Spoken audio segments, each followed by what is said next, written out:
covered in Scotch tape, right? And this one was like pre that worksheet that I made you guys. But see how I folded it on the inside. Who here is familiar with Jocko Willink, Leif Babbitt? Maybe heard of a book called Extreme Ownership. We're going to talk a little bit about leadership. The leadership specific for you guys is about being a dad, right? But it's also about what you do out there in the world. Every single one of you guys come with different leadership experiences and knowledge, and you are already a leader. And this goal will be to help you just step up to be a better leader. When we're done with this, hopefully you'll have some things to think about, some things to go to. If you could only have three, what are the three characteristics you really need to have to be a good leader? You got to have confidence. You got to exude confidence. And that's posture, it's tone, it's staying calm under pressure, right? Not freaking out, panicking when something goes bad. Bijan had an incredible example of that with what happened to Jade recently, right? The way you handled that. Competence. You got to know what the hell it is you're doing and what you're talking about. You might be a leader who's just thrown into a new position where you don't know anything. A good leader is going to take the time to get competent before making changes. You're going to come with a level of experience from the leadership world and whatever world you came from to get into that role. But if you guys has anybody here ever been micromanaged? Do you know where micromanagement comes from? Lack of confidence of the leader and the people that they're leading. These are just kind of some pro tips. The last one is, I think, probably the most profound one. And when you talk about competence, confidence, the last C is that you must have compassion. And compassion is important because that's not to be confused with sympathy, feeling bad for someone's situation, empathy, understanding someone's bad situation. It is literally all of those put together. I'm sympathetic for you, I'm empathetic for you, and I understand, and I love you, and you are worthy. You got this, right? And a good leader knows how to do that. Those are really the three magic words. If you can remember those, as you instill them into yourself as a leader, they're powerful. It's really easy to fall into being just passive. You will act like you're 18, whether you're 5 years old and someone's treating you like you're 18, or whether you're 35 years old and someone's treating you like you're 18. When I have these conversations with my kids, I treat them in that conversation adult, still helping them understand that, look, you're a kid. I do not expect perfection from you, but I do want to see the progress, right? A good leader has nothing to prove but everything to prove. Because at the end of the day, if you lose any one of those three things from your troops and you, if they lose confidence in you, if they don't believe you are competent, and if they don't see you as compassionate, they're not really going to follow you. In some settings, like in the military, they're going to follow you because they have to, but you're not going to be as successful at the mission as you could be. With that, we got an exercise. You guys ready? We're going to move this to outside. And without any discussion, no arguing, no bickering, you have 30 seconds to figure out who your leader is in your group. Go. Either step up and volunteer or point someone out. Alan? There are no bad teams, just bad leaders. And it's the same thing for teachers, right? There's no bad student, just a bad teacher. That's the mindset you're going to have. Your mission is exactly the same. And if either mission fails, you collectively all fail. Timed event. You have 3 minutes. 3 minutes. Your goal is to get that log to where that log is now. This log is a very important mission, and the president is depending upon you. I'm going to give team leaders 3 minutes to build a plan, but hold on. The last rule is every member of your team must at least hold the log one time. We'll be in a line and we'll hand it to each other. One step in the beginning. All right. Are we starting? No, not yet. Not starting yet. Oh. That was just the end of your planning time. Oh. Now get back to your starting points. 3, 2, 1, go. Get on this side, John. Careful. Over here, Josh. And Josh, you just fell through. Why? Because I said so. Yes, sir. Hey, I just fell. Come on, come on. No. He can't hand the log to you. He fell through. The log is on the ground right there. Come on, John. Come on, John, up by me. Now you can only hold the log with one arm. Only one arm. That was 4 steps, Alan. You're out.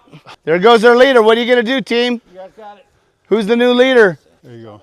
I'm going to give you guys some observations first, but I want to know from the leader's perspective, first and foremost, Nate, when you got the problem and you're the leader, what was your first thoughts? But as a leader, it's your success or your failure. Did your mission succeed? So you succeeded. Nate the Great. Yes, you tell your team. We're good. Good job, boys. Good job. How did you guys work it out?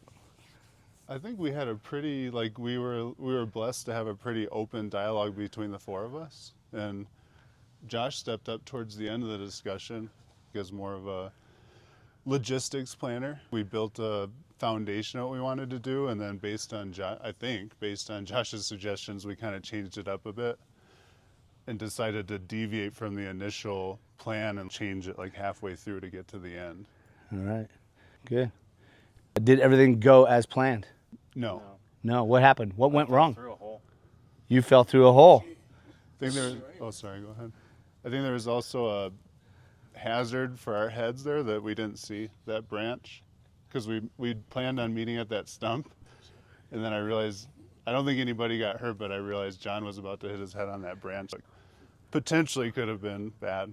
How realistic could you make your test environment? But this is what we do in military operations all the time. We'll actually create small cities that are duplicative of the exact place we're going to go. And we'll hire actors to pretend to be threats and all the things because we want it to be as real as possible, right? And two teams, go to your sides. The objective is the same. The rules are the same. Now you have 1 minute only. And at the outcome of your successful mission, there were other missions. And for both of you, Alan, I don't know how to break this bad news to you. Your boys went out to do another mission, and some of them didn't come home. You lost Cheddar J. You lost Josh Fitch. Brother, only you lost DJ. You lost Bijan. And now you have the same problem, and you only have 1 minute to get across. And you only can take now 2 steps instead of 3. 3, 2, 1, go. Take 3 steps and throw it as far as you can. 10, 9, 8, 7. John Hurt, you're out. 6, Leave it. 5, 4. Josh, you're out. 3, 2, 1. Time. 3, 2, 1. I actually gave you 5 seconds more than I should have. Okay. You're welcome. All right, gather back around. What did you guys think about this mission? This was a test of your leadership. Come sit in the shade, Nate. Bring the log, somebody. Nate, real world factors began to affect you, didn't it? And so did that affect the way you could think clearly? And so how did you and your team handle that? They saw their leader was down. What did you guys do? You guys failed. Whose fault was it? Mine. That's right. You couldn't get there. How does that make you feel as a leader? Bad. You guys used some creative thinking and you did some things differently. What's something you did different from the first time you did it? I think we were really open to ideas from the beginning, and that went well because you gave us less time once we reloaded. And last minute, I said, we should roll it. And they were like, can we do that? And we just went with it because we trusted each other, I think, from the first round. Right. So, and there was no stipulation on rolling. How did you feel as a leader when you recognized that you lost 2 people? You actually said something I thought was powerful, and I don't know if you recognized it. I don't remember what I said. You lost 2 strong horses. And I go, and you were like, oh, and I go, and that's it. And you're like, oh, good. That's all I lost. And those guys heard that. And what did that instill in them? Subconscious level. Confidence. You said, good. I lost 2 guys, good. I still got this. We still have this. And those guys believed in you and your leadership, and they believed in themselves and the mission because you did not freak out. That is something good that I think you guys find. And these are takeaway items. One more. Before we move forward, though, I just want to ask you guys a couple more questions, and it starts with this one. For each of you, what is one takeaway you've gotten from what we've done so far? Starting with? Who's last? Josh, you've got a lot of leadership experience. What is a takeaway for you here? One of the first takeaways for me was when we got taken out. Like you said, I know he said good, but also he just immediately went to, this is the research, this is what we have. I was like, let's do this. Like there was no, oh my goodness, what do we? Right? Recognizing what you have and still getting the mission done. Guess what? Those days are going to happen for you as a parent, like what Gary talked about the other day. He had his He had been not taking care of his me, and he had worked himself so hard that he was having seizures, and he's in a hospital bed, right? And what did that do? That took him out of the picture. And this is something that we make a mistake of as leaders all the time. We think everything counts and depends on us. But a good leader that empowers his team, like I told you guys, this is what happened to me. When I lost my daughter, Ava, I was the commander. Fortunately, I understood these leadership principles, and I taught my DO everything he needed to know to be me. And I taught each of my guys, look, you need to understand the job to the left of you, the job to the right of you, the job above you, and the job below you. Because if you don't, and the grenade goes in the room and guys are taken out, everybody else needs to know how to, what? Get the mission done.